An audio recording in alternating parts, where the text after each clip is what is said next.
Hey, welcome to 12 Tone. System of a Down is one of the most beloved metal bands of the last 30 years. Like, the metal community practically prides itself on infighting about which bands are overrated and which ones are actually good, but I don't think I've ever met a metalhead that doesn't like System of a Down. They managed to break into the mainstream without losing any of their edge. They're provocateurs, political activists, unafraid to tackle difficult subjects, critique the powerful, and put a voice to the struggles of the oppressed. Over the course of their 20-something year career, they've maintained a truly unique musical voice. No one sounds like System of a Down. No one. They've got a lot of amazing songs to talk about, and I'm sure this won't be my last video on them, but today I wanted to look at probably their most famous track, the dark but playfully titled Chop Suey. Let's take it apart.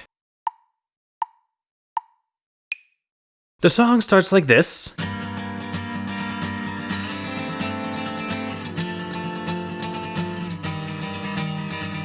With Darren Malakian on an acoustic guitar laying out a progression that feels surprisingly disorienting for such simple chords. How does it do that? Well, it all comes down to root motion. Going from G minor to A minor, the root moves by whole step, then A minor to F is a major third, F to E flat is another whole step, and E flat back to G minor is another major third. We're just alternating between these two intervals, but when it comes to harmony, not all intervals are created equal. Motion by step tends to feel fairly strong, and it creates a sense of landing on the second chord. Motion by third, on the other hand, is generally considered the weakest harmonic motion. The chords feel connected, but there's no sense of direction to it. Neither one establishes itself as the harmonic focus. But alternating between strong and weak root motion isn't new. Most chord progressions alternate between strong and weak root motion. No, the trick here isn't that they're doing it, it's where they're doing it. Again, strong motion tends to draw attention to the chord you're going to, but in Chop Suey, those are the second and fourth chords in the loop, which rhythmically speaking are the weakest positions. This creates a mismatch. The harmony tells us these are the important chords, but the rhythm says it's these. You're getting conflicting information, which makes it feel unstable. In fact, it's so unstable that you might expect your ear to adjust and start hearing A minor as the real start of the loop. I mean, it's not unheard of to start a chord loop in the middle. You're going in circles anyway, so you can kinda just hop in wherever you want. Keeping G minor as the perceived root is a delicate balancing act which they accomplish in a couple ways. First, whenever they add new instruments, it's always on that chord, reinforcing its position at the start. But even if we just consider the first statement of the loop, the two emphasized chords are a tritone apart, and that dissonance makes it hard to hear either of them as the root of the key. And finally, if you listen carefully, you can hear the same low G underneath every one of Malakian's chord voicings. This is called a drone, and it means that every chord except G minor feels a bit unstable over it, keeping that root just strong enough to make everything else super confusing. From there we get this.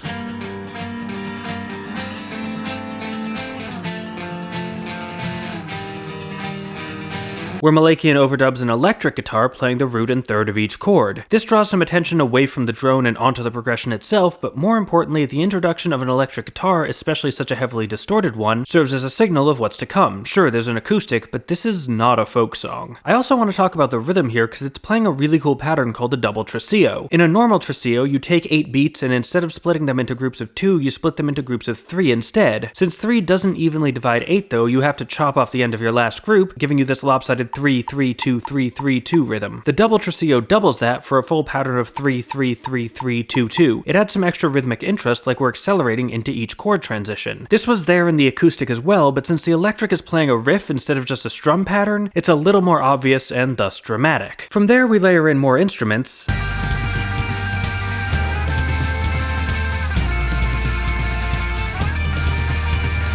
And things start to get really interesting. Our electric rhythm's gotten a bit more complex and is joined by John Dolmayan's drums playing a powerful primal beat based on the same double tresillo pattern, but the part that stands out the most is that fast high guitar line. If you listen to it on its own,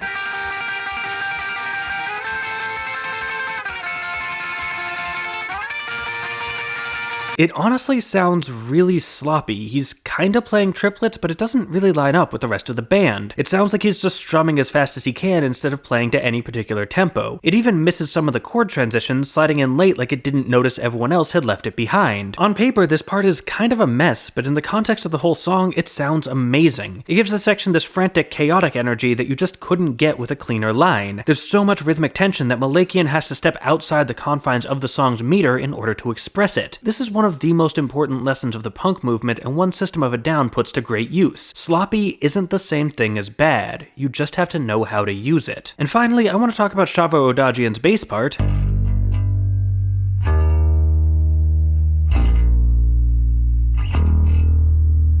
Because that's not the chord progression. I mean, it lines up sometimes. We get a G under the G chord and an E flat under the E flat chord, but under A minor we get another E flat, which is the chord's tritone, and under F we get B flat, the perfect fourth. They're both pretty dissonant notes that don't really fit with a chord everyone else is playing. Why? Well, I'm gonna set this aside for now, but don't worry, we'll come back to it because trust me, this pays off. Moving on though, this intro has been building up a lot of tension, which finally gets released as we move into the interlude.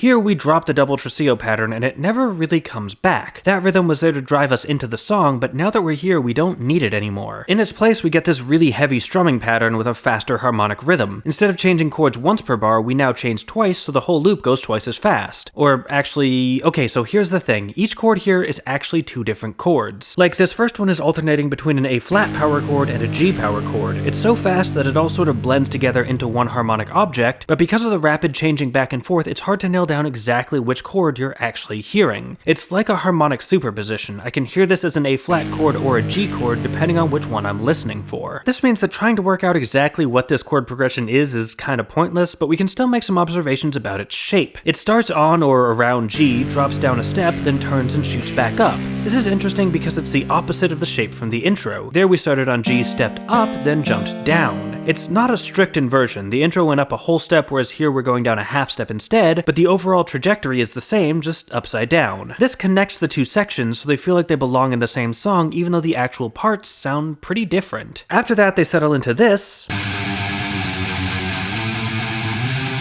which is basically the same, but they've picked a note. Now we're just playing G a bunch, then F sharp, A, and C. Once we have that, we can project it back onto the progression from the first half, giving us a better sense of which chords we were supposed to be hearing. It's a slightly confusing answer though. In the first three cases, they settled on the lower of the two chords, but on the last one, instead of the B flat we'd expect from that pattern, we get a C.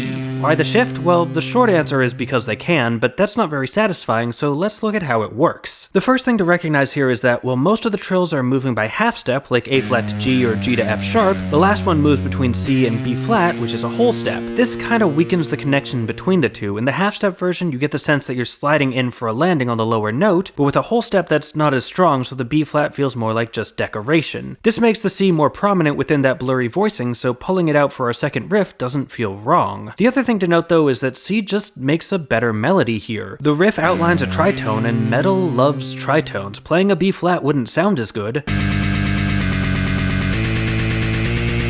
So they take advantage of the ambiguity of the first riff in order to choose the better note. Eventually, that builds up into the verse,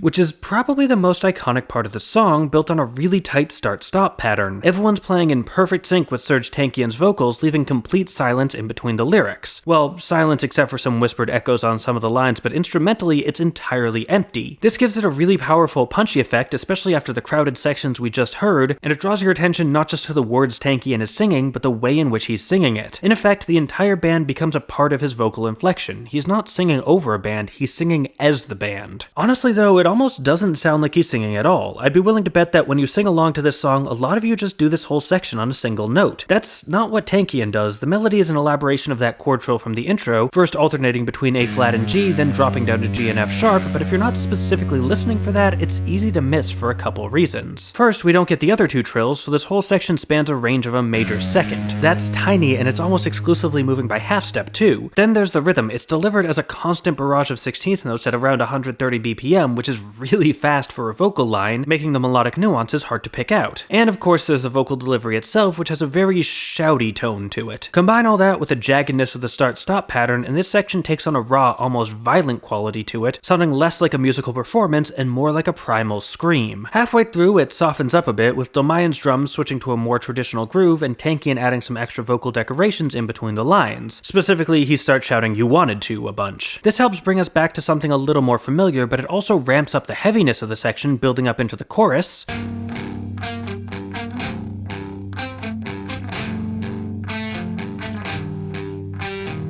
which, Yeah, this is a signature part of System of a Down's songwriting, sudden dynamic shifts. We're going from the big thrashy verse with its crashing drums and heavy stop-time guitars into this much softer chorus. It's even in halftime, which means they've cut the tempo in half here, and the whole shift is done without any warning whatsoever. They just pull the rug out from under us, and suddenly, instead of screaming, Tankian is singing this soft lament about angels. It's an interesting reversal. Most of the time, the chorus is the biggest part of the song, the thing we're building up to, but here it feels more like a reprieve from the intensity of the verse. As for what they're playing here, Malakian's doing an arpeggiated version of the progression from the intro, complete with that same low G drone. There's also an arpeggio being played by a bouzouki, which is a guitar-like instrument used in Mediterranean music. It's another acoustic sound, which again helps tie us back to the beginning, in contrast to the deeply distorted electric sounds of the interlude and verse. And hey, while we're here, let's check in on Odagian.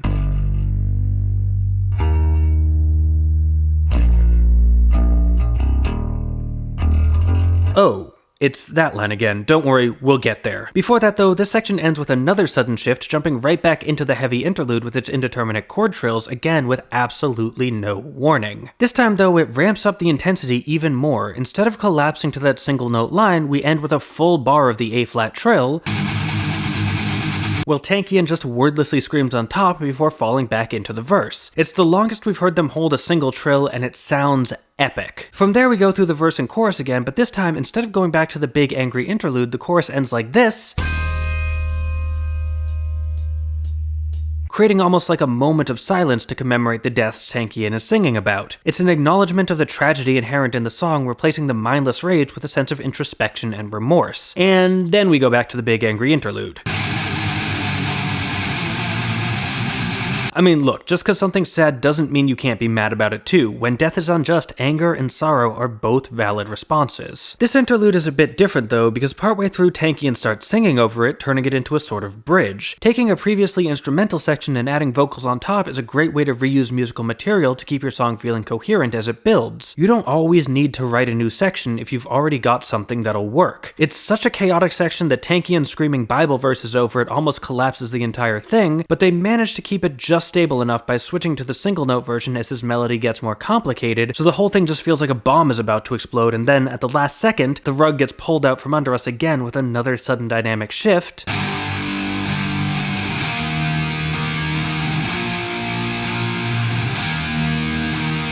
which, wow. That's powerful. Let me explain. Chop Suey is a song about death and the legacies we leave behind. This section consists of 3 chords: G minor, the 1 chord, E flat, the flat 6, and B flat, the flat 3. These 3 chords all have what's called tonic function, which means they're the most stable points in the key. They provide a sense of rest, and the song ends with almost a minute of just tonic function chords. It's the end of the road, the final resting place. In the context of the song, it feels like an acknowledgement of mortality. The one thing that unites humanity is that eventually we're all gonna die. Maybe it's better to judge people not by how they died, but by how they lived, because in the end, they don't care what you think. They're dead. They're never gonna know. The people that judgment hurts are the ones they left behind. That's why in the song's most iconic line, it's not the angels who are crying, it's us. But you may be thinking, hold up, that chord progression sounds familiar. Haven't I heard it before? And yes, you're absolutely right, you have heard this before, in the bass part in the intro and again in the chorus. This musical embrace of human mortality isn't just an ending, it's been with us the whole time. It's underpinning the entire song, just under the surface, not quite center stage, but always lurking at the edges, because death isn't just something that comes for us at the end of our lives, it's what defines our lives. We can't escape it any more than we can escape ourselves, and System of a Down perfectly encapsulates that message with a simple bass part that doesn't quite fit, until suddenly it does. I told you this would pay off. Anyway, that's it for the song, but before we go, there's something I need to say, and quick content warning, it's about police brutality. No drawings here, I don't want to trivialize the message. I chose this song about a month ago, long before the recent eruption of protests in response to the killing of George Floyd by Minneapolis police officers, but System of a Down has always been a band that was vocal about their politics. Chop Suey is not the best example, but on the same album you have things like Prison Song about the prison industrial complex and the war on drugs, and Toxicity, which is itself a protest anthem. In that spirit, I want to voice my full support for the protesters. Police brutality against black communities is one of the greatest ongoing atrocities in America, and it it needs to be resisted with every resource we have. George Floyd, Ahmaud Arbery, Breonna Taylor, Tony McDade, and so many more have had their lives cut tragically short with little to no repercussions for the perpetrators, and the fight to make sure no more names are added to that list is a just and noble cause. In short, Black Lives Matter, and police showing up to peaceful protests with full-on riot gear only demonstrates just how necessary those protests are. If you want to help, I put a link to the National Bail Fund Network in the description, and I'd strongly encourage you to donate if you have the means. I've also linked to some other resources from the Black Lives Matter movement, as well as Dr. Philip Ewell's essays on music theory's white racial frame if you want to learn more about how systemic racism affects our field and what we as academic musicians can do to combat it in our ranks. And this isn't just a right now thing either. Even if you're watching this video months or years after it's published, odds are there's still plenty of work to be done, so I'd still ask you to check out those resources and donate if you can. Beyond that, be safe, be smart, be compassionate, and hopefully together we can come out of this with a better world for everyone. And hey, no matter what happens, keep on rockin'.